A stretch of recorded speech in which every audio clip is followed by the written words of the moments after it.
வணக்கம். இப்போ நான் ஒன்னு சொன்னா நம்புவீங்களா? பண விஷயத்துல நீங்க எவ்ளோ ஸ்மார்ட்ங்கிறத விட நீங்க எப்படி நடந்துக்கிறீங்கங்கிறது தான் ரொம்ப முக்கியம். ஆமா, உங்க ஐக்யூக்கும் பணத்துக்கும் பெரிய சம்பந்தம் இல்ல. இது கேட்கறதுக்கே ஆச்சரியமா இருக்குல்ல? இந்த ஒரு அற்புதமான ஐடியாவை வச்சு தான் Morgan Housel the psychology of money அப்படிங்கிற இந்த புத்தகத்தையே எழுதியிருக்காரு. வாங்க, இதுக்குள்ள என்ன இருக்குன்னு நம்ம ஆழமா பார்க்கலாம்.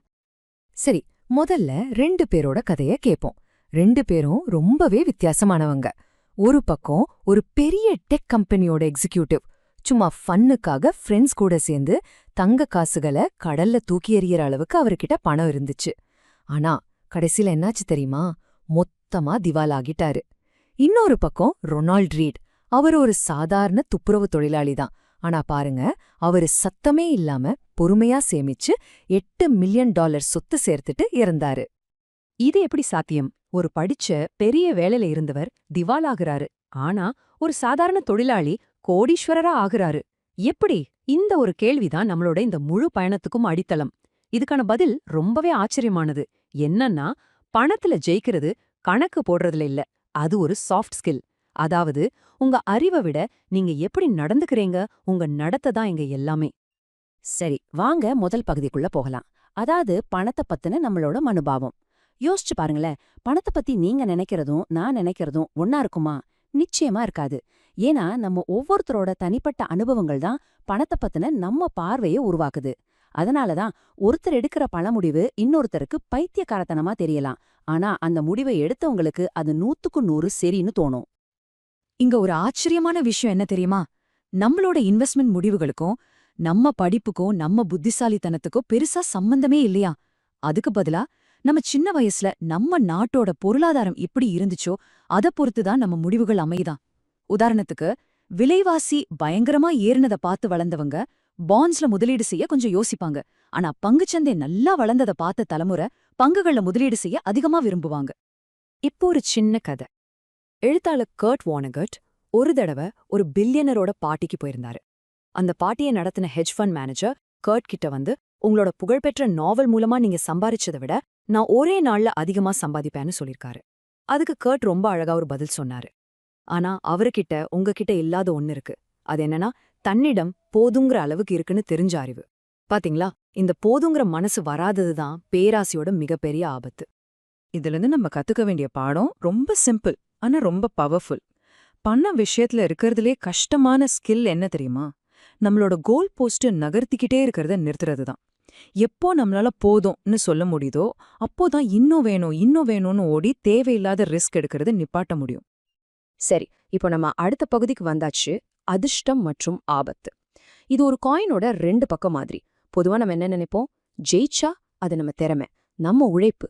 தோத்துட்டா அது கெட்ட நேரம்னு சொல்லிடுவோம். ஆனா உண்மை என்னன்னா, ஒவ்வொரு ஃபினான்ஷியல் ரிசல்ட்லயும் அதிர்ஷ்டமும் சரி ஆபத்தும் சரி பிரிக்கவே முடியாத இரட்டையர்கள் மாதிரி ஒட்டாகவே இருக்கு. இதுக்கு பில் கேட்ஸ் கதையை விட ஒரு நல்ல உதாரணம் இருக்க முடியாது.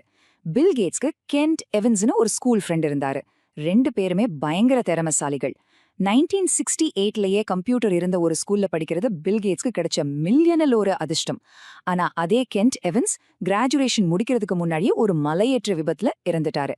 இது மில்லியனில் ஒரு ஆபத்து. இதுல இருந்து என்ன தெரியுது? வெற்றிக்கும் சரி தோல்விக்கும் சரி பின்னாடி நம்மளால கணிக்கவே முடியாத அளவுக்கு அதிர்ஷ்டமும் ஆபத்தும் ஒளிஞ்சிட்டு இருக்கு.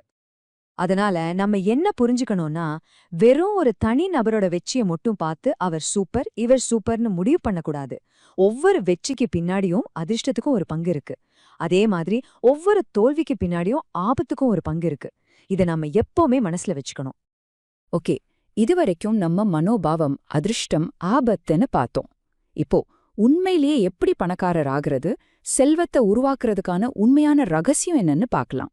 இங்க ஒரு சூப்பரான விஷயம் என்னன்னா, நீங்க பணக்காரர் ஆகிறது நீங்க எவ்ளோ சம்பாதிக்கிறீங்கங்கிறதுல இல்ல, அதுல எவ்வளவுது நீங்க மிச்சம் பண்ணி வச்சிருக்கீங்கங்கிறதுல தான் இருக்கு. காம்பவுண்டிங், அதாவது கூட்டு வட்டி, அது ஒரு மேஜிக் மாதிரி. ஒரு பனிக்காலத்தை கற்பனை பண்ணி பாருங்க. பல நூற்றாண்டுகளா கொஞ்சம் கொஞ்சமா வெப்பநிலை குறைஞ்சதுனால எவ்ளோ பெரிய பனிப்பாறைகள் உருவாகிருக்கு. அதே மாதிரி தான் நம்ம சேமிப்போம். சின்ன சின்னதா தொடர்ந்து சேமிக்கிற பணம் காலப்போக்குல ஒரு பெரிய செல்வமா வளரும். ஒன்னு ஞாபகம் வச்சுக்கோங்க, பெரிய லாபம் சம்பாதிக்கிறத விட ஒரு நல்ல லாபத்தை நீண்ட காலத்துக்கு தொடர்ந்து சம்பாதிக்கிறது தான் ரொம்ப முக்கியம். வாரன் பஃபெட்டோட உண்மையான ரகசியம் என்னன்னு உங்களுக்கு தெரியுமா? அவர் ஒரு கிரேட் இன்வெஸ்டருங்கிறது மட்டும் இல்ல, அவரு 70 வருஷத்துக்கும் மேல தொடர்ந்து முதலீடு செஞ்சுக்கிட்டு இருக்காரு. அதுதான் அசல் ரகசியம். இந்த நீண்ட காலம்தான் கூட்டு வட்டிங்கிற மேஜிக்க அவருக்காக செஞ்சிருக்கு. இங்க ரிச், அதாவது பணக்காரர், அப்புறம் வெல்தி, அதாவது செல்வந்தர், இது ரெண்டுக்கும் ஒரு பெரிய வித்தியாசம் இருக்கு. நிறைய சம்பாதிச்சு அத ஆடம்பர கார்கள், பெரிய வீடுகள்னு கண்ணுக்கு தெரியற மாதிரி செலவு பண்றவங்க ரிச். ஆனா உண்மையான வெல்த், அதாவது செல்வம், கண்ணுக்கு தெரியாது. அது உங்களோட சேமிப்புல, முதலீடுகள்ல ஒளிஞ்சிருக்கும். அந்த கண்ணுக்கு தெரியாத செல்வம்தான் உங்களுக்கு உண்மையான சுதந்திரத்தை கொடுக்கும். இதுக்கு பேரு man in the car paradox. அதாவது நீங்க ஒரு ஃபெராரி கார் ஓட்டிட்டு போறத பார்த்தா ஜனங்க உங்கள பார்த்து வாவ் இவர் எவ்ளோ பெரிய ஆளுன்னு நினைப்பாங்கன்னு நீங்க நினைப்பீங்க. ஆனா உண்மை என்ன தெரியுமா? அவங்க உங்கள கவனிக்கவே மாட்டாங்க. அதுக்கு பதிலா இந்த கார்ல நாம இருந்தா எப்படி இருக்கும்னு தான் கற்பனை பண்ணிப்பாங்க. சோ நம்ம அடுத்தவங்கள இம்ப்ரெஸ் பண்ண வாங்குற பொருள் அவங்களோட ஆசைய தான் தூண்டுதே தவிர நம்ம மேல மரியாதையை உண்டாக்கல. அப்போ பணத்தோட உண்மையான நோக்கம் தான் என்ன? ஆடம்பர பொருட்கள் இல்லனா வேற என்ன?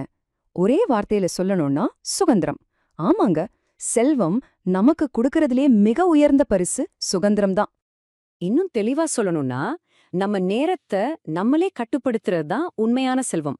யோசிச்சு பாருங்க, நீங்க விரும்பின நேரத்துல நீங்க விரும்பின ஆட்களோட உங்களுக்கு பிடிச்ச வரைக்கும் செய்ய முடியற அந்த ஒரு உணர்வு இருக்கே, அதுக்கு விலையே கிடையாது. இந்த சுதந்திரத்தை எந்த ஒரு ஆடம்பர பொருளும் உங்களுக்கு கொடுக்கவே முடியாது. இதுவரைக்கும் நம்ம பேசினது உங்களுக்கு பிடிச்சிருக்குன்னு நம்புறேன். இந்த மாதிரி இன்னும் நிறைய விஷயங்களை தெரிஞ்சுக்க நம்ம பிசினஸ் ரகசியங்கள் சேனலுக்கு மறக்காம சப்ஸ்கிரைப் பண்ணுங்க. இந்த வீடியோவை லைக் பண்ணுங்க, உங்க கருத்துக்களையும் கமெண்ட்ஸ்ல சொல்லுங்க. இன்னும் நிறைய இன்ட்ரெஸ்டிங்கான விஷயங்களுக்கு நம்மளோட மத்த பிளேலிஸ்ட்களையும் பாருங்க. சரி, கடைசியா இந்த புத்தகத்திலிருந்து நம்ம கத்துக்கிட்ட 4 சிம்பிள் பாடங்களை ஒரு தடவை பார்த்துடலாம். நம்பர் 1, எப்பவும் பணிவா இருங்க. அதிர்ஷ்டமும் ஆபத்தும் ரொம்ப சக்தி வாய்ந்ததுன்னு ஏத்துக்கோங்க. நம்பர் 2, ஈகோவை குறைங்க, சேமிப்பை கூட்டுங்க. மத்தவங்களுக்கு காட்டுறதுக்காக செலவு பண்ணாதீங்க. நம்பர் 3, பொறுமையா இருங்க. முதலீட்டுல டைம் தான் ஹீரோ, அது உங்களுக்காக வேலை செய்ய விடுங்க. கடைசியா நம்பர் 4, சுதந்திரத்தை உங்க இலக்கா வச்சுக்கோங்க. பணத்தை வச்சு உங்க நேரத்தை உங்க கண்ட்ரோல்ல கொண்டு வாங்க. இந்த அத்தியாயத்தை ஒரு முக்கியமான கேள்வியோட முடிக்கலாம். நீங்க எடுக்க போற ரொம்ப ரொம்ப முக்கியமான ஃபினான்ஷியல் முடிவு நம்பர்ஸையும் சார்ட்ஸையோ பத்தினதில்ல. அது முழுக்க முழுக்க உங்கள பத்தினது, உங்க மனச நீங்க புரிஞ்சுக்கிறத பத்தினதுன்னா அப்ப என்ன பண்ணுவீங்க? பணத்துக்கும் உங்களுக்குமான உறவை பத்தி நீங்க கொஞ்சம் ஆழமா யோசிக்க வேண்டிய நேரம் இது.